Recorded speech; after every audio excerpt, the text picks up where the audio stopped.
Okay, good morning students. Last class we have studied about the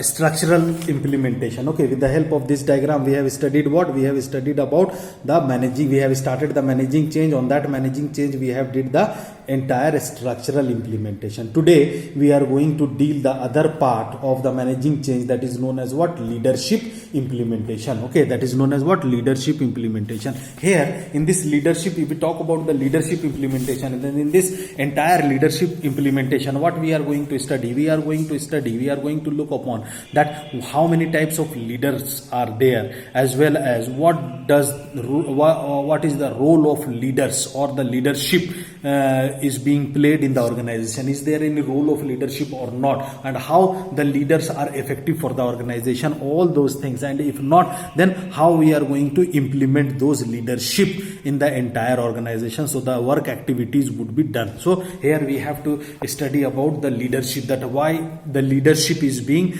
necessary for the organizations. Okay, so leadership is the relationship in which one person, the leader, influences others to work together willingly or related tasks to attain goals devised by the leader or a group. Exactly, if we talk about the leadership, then leadership is what? It is the relationship between the relationship between the leader and the employees or the staffs who are working in the organization for the attainment of a common goal of the entire organization. Okay, leadership is the key factor in strategic implementation. If we talk about the leadership, then it is the very key factor, it is the very important factor of the entire strategic implementation. Some people equate leadership with management, but these two concepts are not synonymous. In fact, leadership is a part of management, but not all. Exactly, we should also have to remember that leadership is a part of management, but it is not the entire management. Okay, so leadership requires and use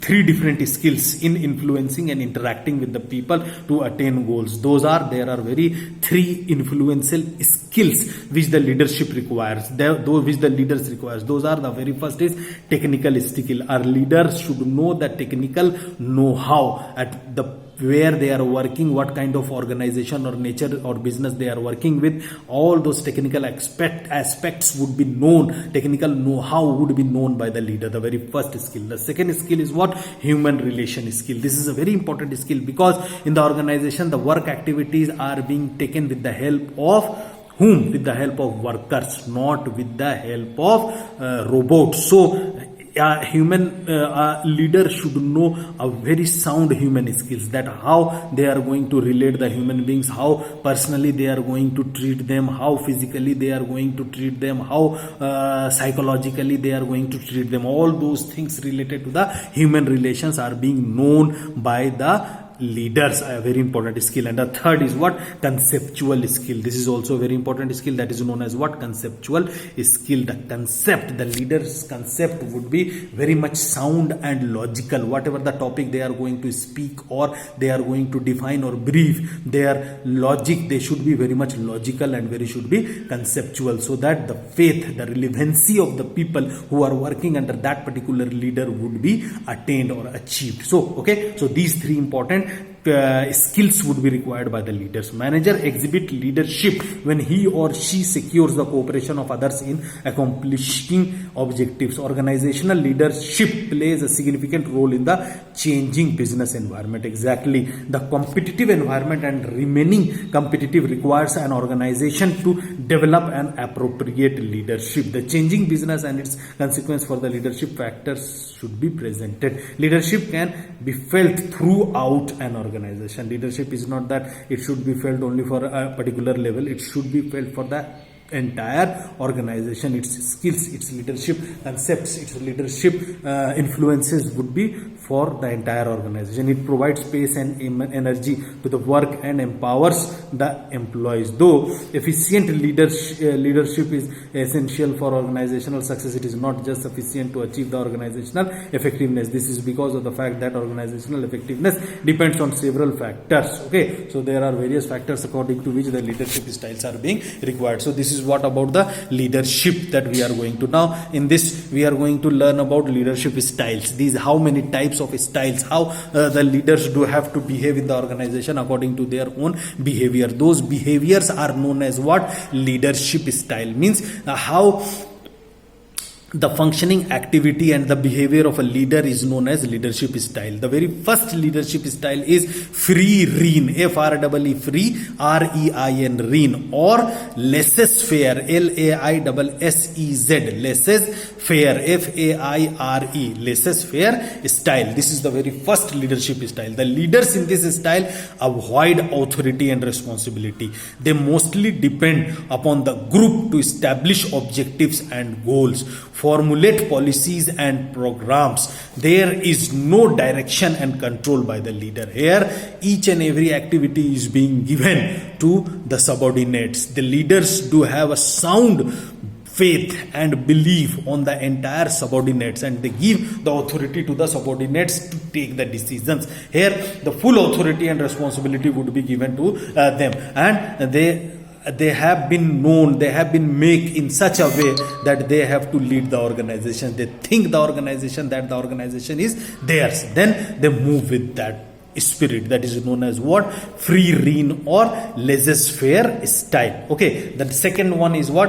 Autocratic style. The second one is what? Autocratic style. In this leaders have centralized power of decision making. The leaders take full authority and responsibility to take decisions, and the followers have no stay either in decision making or implementations.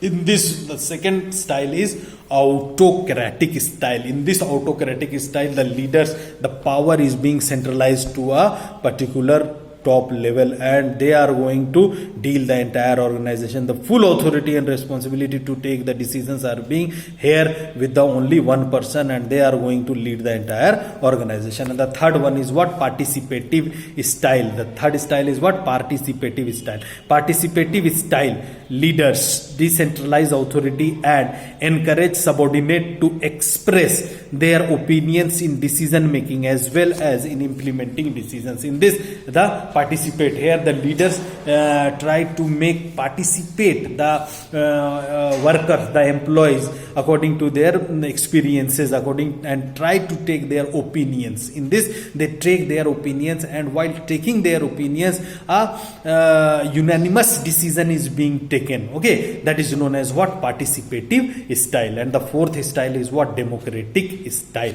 This is the fourth style, that is known as what? Democratic style. In this, leaders decentralize authority and encourage subordinates to participate and involve in decision making and implementation process. Decisions are made jointly by the leaders and subordinates as a group. Okay, here in this democratic style, in this what? The leadership decentralized authority and encourage subordinates to participate and involve in decision making and implementation process, where a entire thing is being they make their involvements, and by making their involvements, the responsibilities would be given to them also, and on a very democratic manner they are going to deal. That is known as what? Democratic style of leadership. So this is all about the leadership style, and the implementation of leader is being done with the help of these 3 or 4 styles. Okay students, thank you to all of you.